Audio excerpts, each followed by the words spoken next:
यह कहानी एक छोटे से लड़के फ्रांस के नजरिए से बताई गई है, जो फ्रांस के एल्सेस नामक क्षेत्र में रहता है। यह वो समय था जब फ्रांस और प्रशा के बीच युद्ध हुआ था और फ्रांस इस युद्ध में हार गया था। हार के बाद जर्मनों ने एल्सेस और लॉरेन नाम के दो इलाके अपने अधिकार में ले लिए थे। अब जर्मन सरकार ने वहां के स्कूलों में फ्रेंच की जगह जर्मन पढ़ाने का आदेश दे दिया था। लेकिन उस समय फ्रांस को इन राजनीतिक बदलावों की समझ नहीं थी। उसे सिर्फ ये चिंता थी कि आज स्कूल में हमें सर फ्रेंच भाषा के पार्टिसिपल्स का टेस्ट लेंगे, और उसने कुछ भी नहीं पढ़ा है। फ्रांस स्कूल जाते हुए सोच रहा था कि काश वो स्कूल से भाग सकता। उसे जंगल में चिड़ियों की चहचहाहट और बाहर घूमना ज्यादा अच्छा लगता था। वो सोच रहा था कि आज तो पक्का डांट पड़ेगी। जब वो स्कूल के पास पहुंचा तो उसे वहां कुछ अलग सा माहौल महसूस हुआ।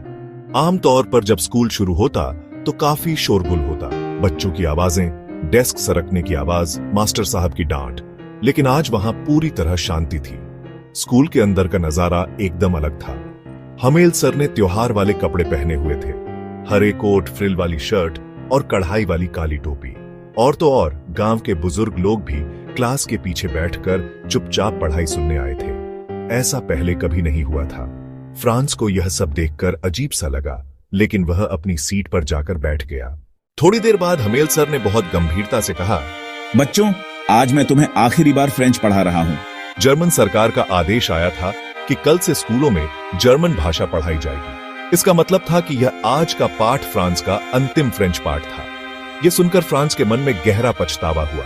उसे याद आया कि वो हमेशा पढ़ाई को टालता रहा, होमवर्क नहीं करता था, क्लास से भागने के बहाने ढूंढता था।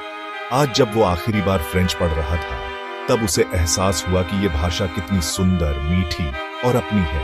अब जब ये छिन रही थी, तब उसकी असली कीमत समझ आई।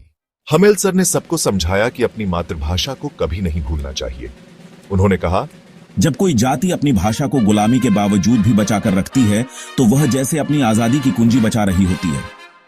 उनका मानना था कि अगर फ्रांस के लोग अपनी भाषा की कद्र करते और समय पर उसे सीखते, तो आज यह दिन नहीं आता। फ्रांस ने देखा कि हमेल सर की आंखें भर आई हैं और उनके गले से आवाज नहीं निकल रही।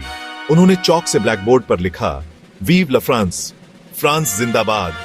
इसके बाद उन्होंने कोई शब्द नहीं बोला, बस इशारे से सबको जाने का संकेत दिया। अपनी भाषा और संस्कृति का आदर करना चाहिए, क्योंकि यही हमारी पहचान है।